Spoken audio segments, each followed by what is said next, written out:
Akbardak. Hikaye.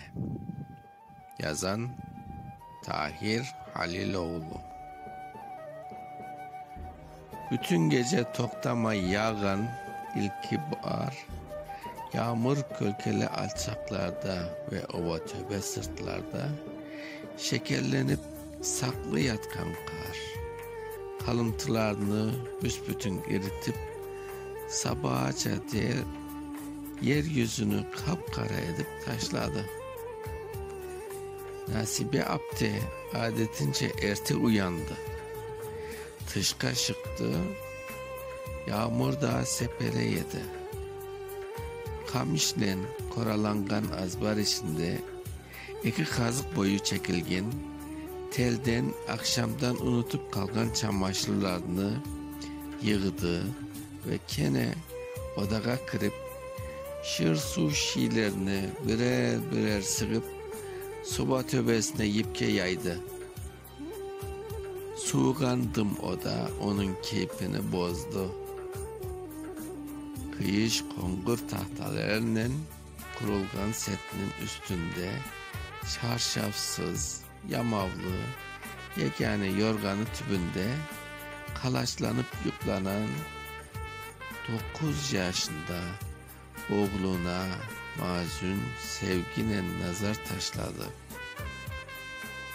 Yüreği taştı onun, başı ucuna diz çöküp saçlarını sıypadı.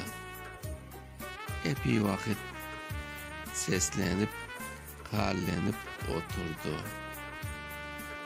Son 4 ayaklı demir sobağa kozapaya toturup tutaştırdı. Çay kaynattı.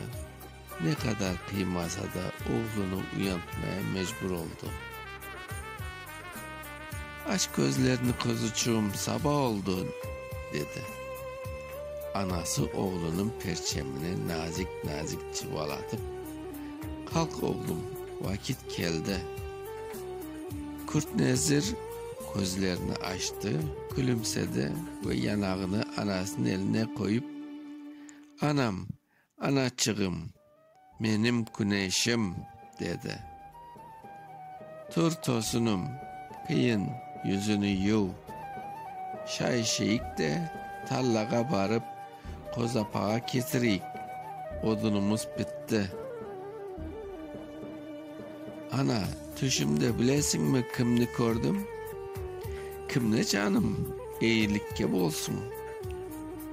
Babamны, sakalı özken, tap kokusuna kadar düşken. Düşün, bek yakşı, belgisiz kayıp olgan, sağ kalkan. Askerler hala daha kaytıp keleler.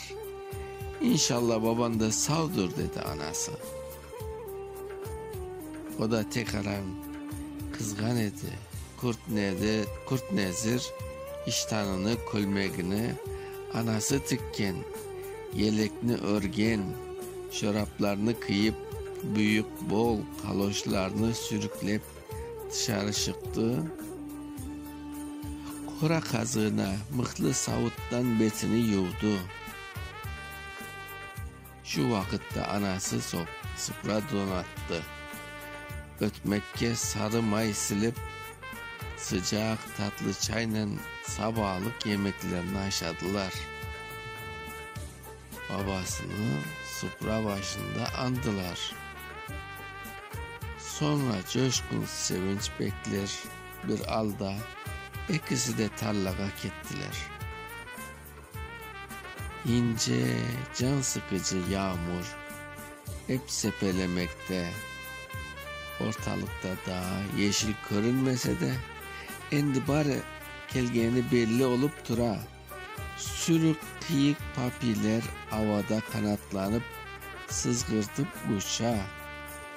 Özem boyunda aselet yerinin tuzunu su yumak için su koyulgan pamuk tarlalarında özlerine aşk kıdra ediler.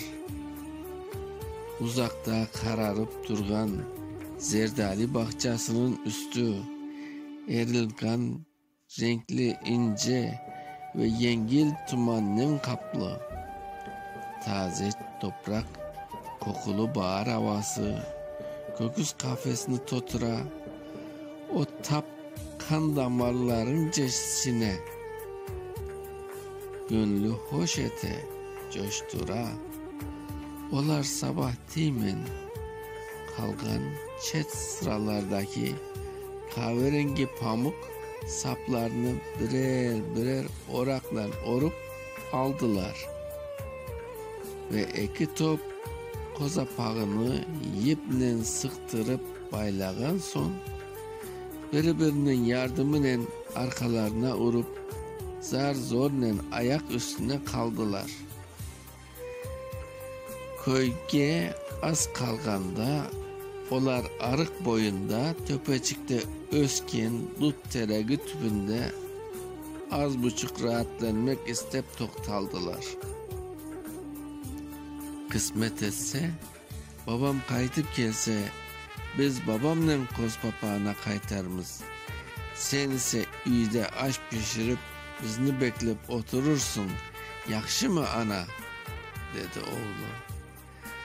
Ay balam, baban tez gelseydi, biz de alim gibi yaşar edik, deyip içecekti anası. Ana, kara, bak ana, dedi Kurt Nezir ayretli davuşla. Ne o? Ak bardak, senin sevgin çiçeğin. Vay balam, Nasibe abde 3-4 adım çette buldur ki, otlar arasında bembeyaz sabi, kalbi gibi temiz pak, yer tübünde baş götürüp, dünya yüzüne bakıp turgan çeşekini gördü. Nazarı tılsımlagan ak bardakka tikilip kaldı. Bu ilki bahar çeşeğinin onun en sevinçli, en bahtlı günleri bağlı dese kimse inanmaz. Balam, zahmet olsa o çiçekini mağa alıp ver. Oğlu koltuklarını ipten boşaltıp eline süyrü bir tayak aldı da ak bardaklı tübü tamırının kazıp çıkarıp anasına uzattı. Sağ ol evladım, ömrün uzun, bu çiçek gibi temiz, taze olsun, dedi anası. Bunu iyi de bir boş kutucukka otururmaz. Olar kalkıp akırın gene yolga çıktılar. Bugün yağmurlu, sılak olsa da onlar için gayet hayırlı gün idi. Ana baba üge yeter yetmez azbarlarında nasıldır bir kalabalık gördü.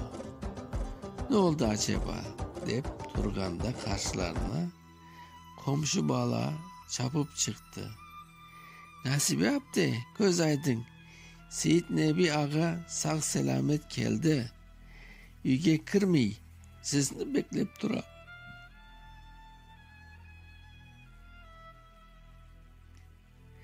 Ne diyorsun şu? Gerçek Nasibe abdi, göz aydın. Nasibe abdi sırtındaki yükümen çalkasına avdarıldı ve bulutlu gökke bakıp ak bardak tutup Turgan ellerini betine örttü. Şaşıp kalgan balasına, var balam, çap balam. Baban kelgen tep sordu. Dudaklarını kıpırdattı.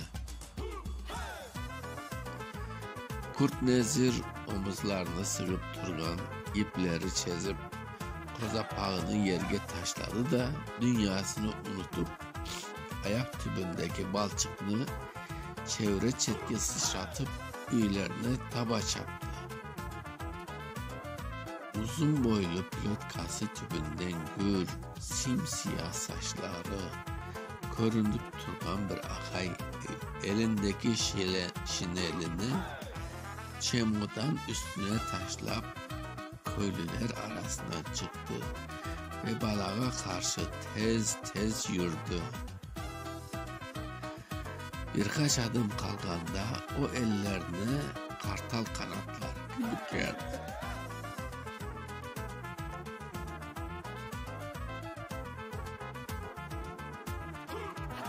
Çamur üstüne diz çöktü, yanıp pişip çapıp gelgen oğlun kucaklap bağrına bastı. Oğlum, benim oğlum. Kurt Nezir tavşan gibi kaldırıp babasının boynuna sarıldı. Onun iri sıcak gözyaşlarını gözün çenesinde hissetti. Babam, geldim babam.